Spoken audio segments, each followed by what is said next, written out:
Standard 7th Gujarati workbook chapter 9 semester 2 अलग दलग। First है cross में आपेला शब्दोमांथी योग्य शब्द पसंद करीने खाली जग्या पूर्ण करो। कोष्टक में आपी छे मोती, चीत, रडियाळो, ऊट, मुखड़ू, रास, गोपी, कंदक। पहलू छे अलग दलग, झांझर, झलक, रडियाळो, जमनानो मलक। बीजू छे ए थी सुंदर, राधा गोरी, मुखड़ू झड़के, झलक झलक। आभे पूनम चांद उग्यो छे, रास चग्यो छे, छमक छमक। चौथुं छे गोपी भेड़ो कान घुस्यो छे, ढोलक वागे ढमक ढमक। आगळ छे पांचवुं लीधु होय तो चालने काना, मोती मारू चलक चलक। छठ्ठू छे कंदब छाया खूब झुकी छे, बंसी छेड़े अलप झलप। सातुं छे राधा दौड़े चित अधीरे, रास रच्यो छे अलक दलक। आठुं छे सूर वणाय धीरे धीरे, उर तणाय पलक पलक। बीजो प्रश्न छे नीचेना विधानोमांथी खरा विधान सामे राइट करवानुं छे ने खोटा विधान सामे क्रॉसनी निशानी करो। पहलू छे जमनानो प्रदेश रडियाळो छे तो राइट है। बीजू छे राधा गौरी करता जमनानो प्रदेश वधारे सुंदर छे तो ये गलत छे।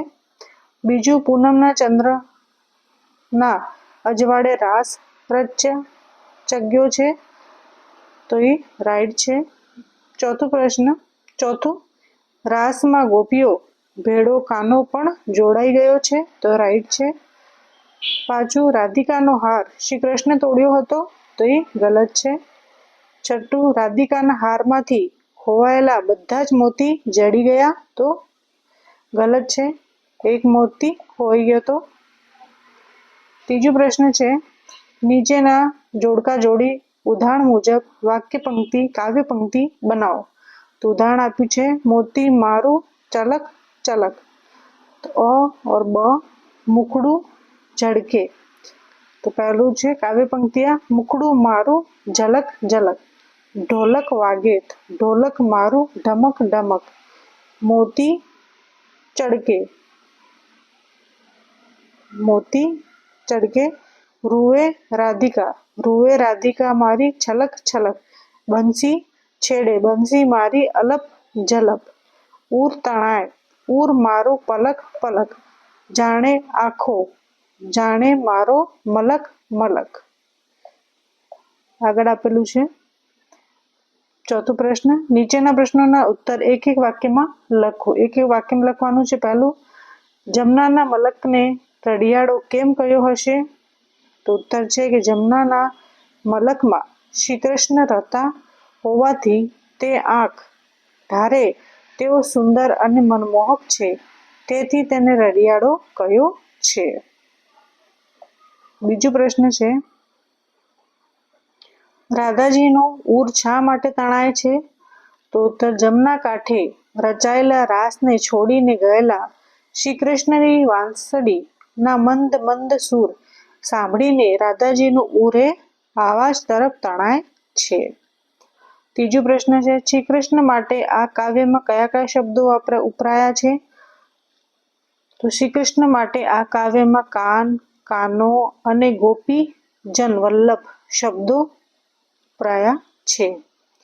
चौथो प्रश्न क्यारे रास चग्यो छे? तो पूनमनी राते रास चग्यो छे। पांचो प्रश्न गोपीओना रासनी रमझट में कोण जोड़ायुं छे? तो गोपीओना रासनी रमझट में कानो जोड़ायो छे, कानो।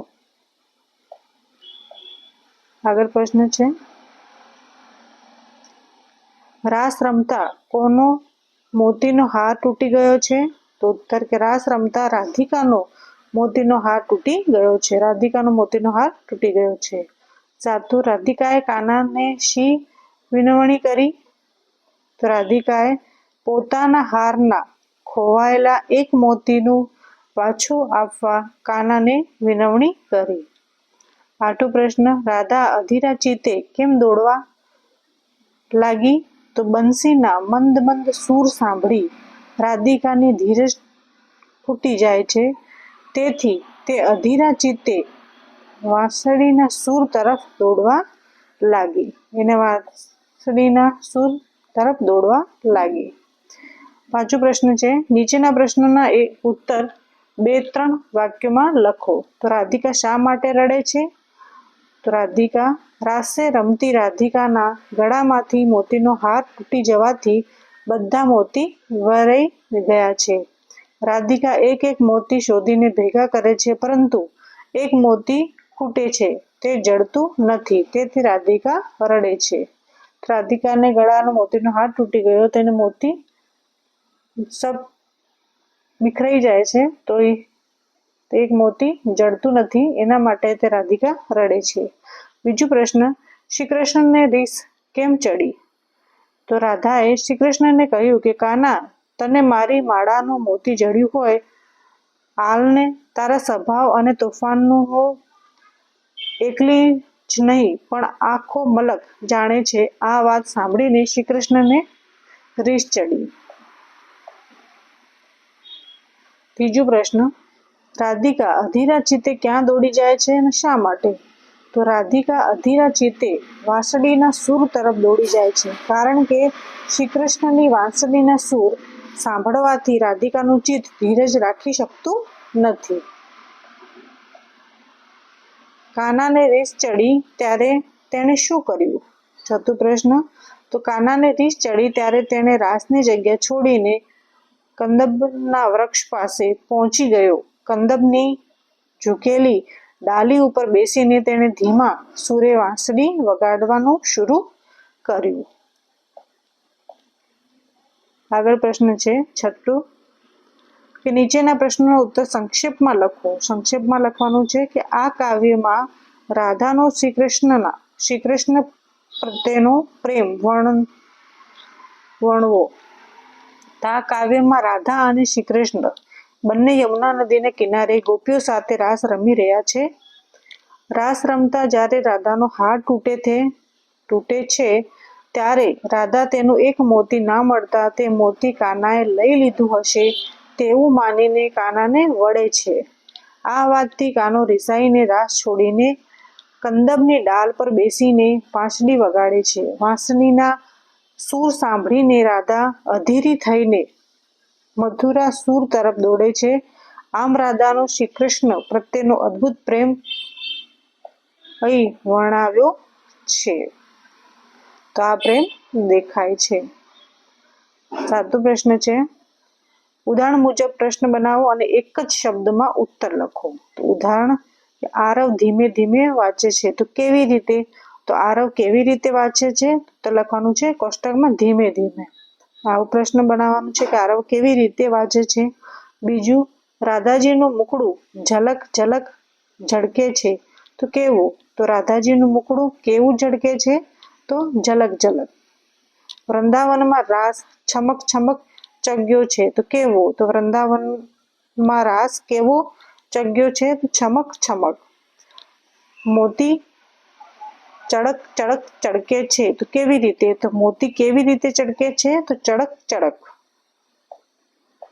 આગળ છે 4, મનસુખભાઈ હર રોજ વહેલા ઉઠે છે. તો ક્યારે? તો મનસુખભાઈ હર રોજ ક્યારે ઉઠે છે? તો વહેલા. મિલન સાંજે રાણપુર આવી પહોંચે. તો ક્યારે? તો મિલન ક્યારે રાણપુર આવી પહોંચે? તો સાંજે. ક્યારે આવશે? સાંજે.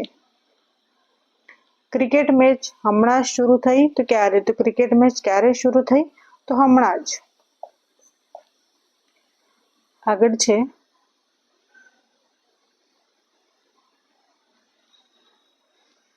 7, બસ અહીં ઊભી રહેશે. ક્યાં? તો બસ ક્યાં ઊભી રહેશે? તો અહીં. જયદીપ બહાર ઊભો હતો. ક્યાં? જયદીપ ક્યાં ઊભો હતો? તો બહાર. આકાશ આપણી ઉપર છે. તો ક્યાં? તો આકાશ ક્યાં છે? આપણી ઉપર. શ્રી કૃષ્ણ વાંસળી વગાડતા હતા. શું શ્રી કૃષ્ણ શું વગાડતા હતા? તો વાંસળી. આગળ છે ક્રોસમાં આપેલા શબ્દ વિશેષણનો ઉપયોગ કરી જરૂરી ફેરફાર કરીને ખાલી જગ્યા પૂરો. આ કોષ્ટકમાં લખ્યું છે જાડુ. તો હાથી કેવો છે? જાડો. છોકરી જાડી. લાકડું જાડું. આ પાતળું લખ્યું છે. છોકરો પાતળો. દોરી પાતળી. નાક પાતળું. આ લખ્યું છે લાંબુ. કેડી લાંબી. વરેડું વરેંડું લાંબુ. રસ્તો લાંબો. પીળું તો કેળું પીળું. પતંગ પીળી ને ફિરકી પીળી. આ પ્રકારે કરવાનું છે. આગળ છે નીચેના આપેલા શબ્દોમાં વિરોધાર્થી શબ્દ લખો. વિરોધાર્થી શબ્દ લખવાનું છે. સુંદરનું થશે કદરૂપું. ઉગવું આથમવું. તૂટવું સંધાવવું. જડવું ખોવાવું. રૂએ હસે. લીધું આપ્યું. વિરોધાર્થી શબ્દ. આગળ છે નીચેના શબ્દોથી જોડથી સુધારીને લખો. સહી લખવાનું છે. રડિયાળો તો રડિયાળો આ પ્રકાર લખવાનું છે. મુખડું. ગુસ્યો ગુસ્યો. રાધિકા. ચરિત્ર ચિત. ઉર પર અધીરું. સહી કરીને લખવાનું છે. આગળ છે નીચેના શબ્દ સમૂહ માટે એક શબ્દ લખો. એક શબ્દ લખવાનું છે. પહેલું છે પગમાં પહેરવાનું એક ગળણું તો ઝાંઝર. આંખ ઢારે તેવો સુંદર રડિયાળો. ગાતા ગાતા ગોળાકારે ફરતા કરાતો નાચ તો રાસ. ધીરજ ખોઈ બેઢેલું તો અધીરું. આગળ આપેલું છે નીચેના શબ્દોને શબ્દ ક્રોસના ક્રમમાં ગોઠવીને લખો. તો મુખડું મલક મોતી સુંદર તો મલક મુખડું મોતી સુંદર. ઝડકે જમના આભે આંખો. આંખો આભે જમના જડકે. રાધિકા રાસ ગોપી કાના તો કાના ગોપી રાધિકા રાસ. ચરિત્ર ચડકે રઢિયાળો ચાંદ. ચરિત્ર ચડકે ચાંદ રઢિયાળો. ઢોલક જાણે દોટ પૂનમ. જાણે ઢોલક દોટ પૂનમ. શબ્દકોશના ક્રમમાં ગોઠવાનું છે. આગળ આપેલું છે 13 પ્રશ્ન કે નીચેના વાક્યનો તમારી પ્રથમ ભાષામાં અનુવાદ કરો. પહેલું છે યમુના નદીનો કિનારો સુંદર છે. The bank of the river Yamuna is beautiful. બીજું છે આકાશમાં પૂનમનો ચાંદ ખીલ્યો છે. The full moon is shining in the sky. રાધિકાનો હાર તૂટી ગયો છે એટલે રડે છે. તો Radhika is crying because her necklace is broken. આગળ આપેલું છે શ્રી કૃષ્ણ વાંસળી વગાડતા હતા. Shri Krishna was playing a flute. Radhika અધીરા ચિત્તે દોડી રહી છે. તો રાધિકા ઇઝ રનિંગ ઇમ્પેશન્ટલી. આગળ આપેલું છે નીચેના ચિત્રનું વર્ણન કરો. આ ચિત્ર આપેલું છે એનું વર્ણન કરવાનું છે. યમુના નદીના કિનારોનું સુંદર હરિયાળો અને રડિયાળો પ્રદેશ છે. કદબના લીલાછમ ઘટદાર વૃક્ષોના ઝુંડ પથરાયેલા છે. યમુનાના શાંત જળ કલકલ કરતા વહી રહ્યા છે. પૂનમનો ચંદ્ર તેની પૂરી કળાથી ખીલેલો છે. આખાય આકાશમાં અને પૃથ્વી ઉપર ચંદ્રની શીતળ ચાંદની રેલાઈ રહી છે.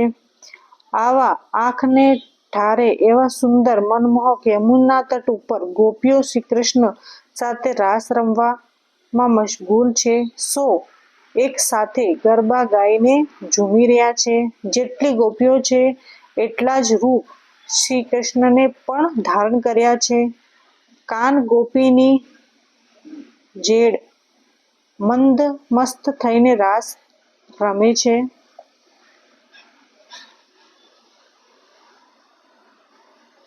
કાન ગોપીને જોડે મંદ મસ્ત થઈને રાસ રમે છે. મોર એકા થઈને ઘેકી રહ્યા છે. હરણ પણ સોને એકી ટશે જોઈ રહ્યા છે. એકી ટશે જોઈ રહ્યા છે હરણ બી. આગળ આપેલું છે નીચેના શબ્દોનો ઉપયોગ કરી શરદ પૂર્ણિમા વિશે લખો. આ નીચેનો ઉપયોગ કરવાનો છે. કોષ્ટકમાં જે આપેલું છે આસો સુદ પૂનમ એટલે શરદ પૂર્ણિમા. એ રીતે ચંદ્રની કળા સંપૂર્ણ રીતે ખીલેલી હોય છે. શરદ પૂર્ણિમાનો રાતે રેલાતી ચાંદની આપણને શીતળતા અર્પે છે. વૃંદાવનમાં ગોપીઓ રાસ ગરબા રમવામાં ઘેલી થઈ જતી. રાધા કૃષ્ણ પણ એકરૂપ થઈને રાસ ગરબામાં જોડાતા. શરદ પૂર્ણિમાની રાતે રાસ ગરબાની રમઝટ એવી તો જમે છે કે ગમે તેવી વ્યક્તિનું હૈયું હાથમાં રહેતું નથી. એ અધીરું થઈને રાસે રમવા પહોંચી જ જાય છે. એટલે જ તો શરદ પૂનમની રાતને રઢિયાળી રાત કહેવામાં આવી છે. રઢિયાળી રાત બી કહેવાય છે. શરદ પૂર્ણિમાને રઢિયાળી રાત કહેવામાં આવી છે. શરદ પૂર્ણિમાની રાતે ચાંદનીમાં મૂકી રાખેલા દૂધ પૌવા ખાવાનો મહિમા છે. આ જ શરદ પૂર્ણિમાની રાતે જેમ ચંદ્ર તેની પૂર્ણ કળા લઈને પ્રગટે છે એમ આપણું મન પણ પૂરેપૂરું પ્રફુલ્લિત થઈ જાય છે. શરદ પૂર્ણિમાની રાત આનંદ ઉલ્લાસ અને ઉમંગની રાત છે. આગળ આવેલું છે પ્રવૃત્તિઓ. નીચેના આપેલા શબ્દોમાં સમાનાર્થી શબ્દ કોષ્ટકમાંથી શોધીને લખવાના છે. અહીંયા આપેલું છે. પહેલું છે ઉદાહરણ યમુના જમના. આ કરેલું છે સર્કલ. પ્રદેશ મલક. મોઢું મુખડું. આકાશે આભે. ભેગો ભેડો. માળા હાર. ચમકે ચળકે. રડે રૂએ. આપને આલને. આગળ છે કનૈયો કાનો. બધો આખો. રોષ રીસ. હૃદય ચિત્ત. મળ્યા જડ્યા. ચરિત્ર ચરિતર. દોડ દોટ. વાંસળી બંસી. આવાજ સૂર. આ પ્રકાર કરવાનું છે.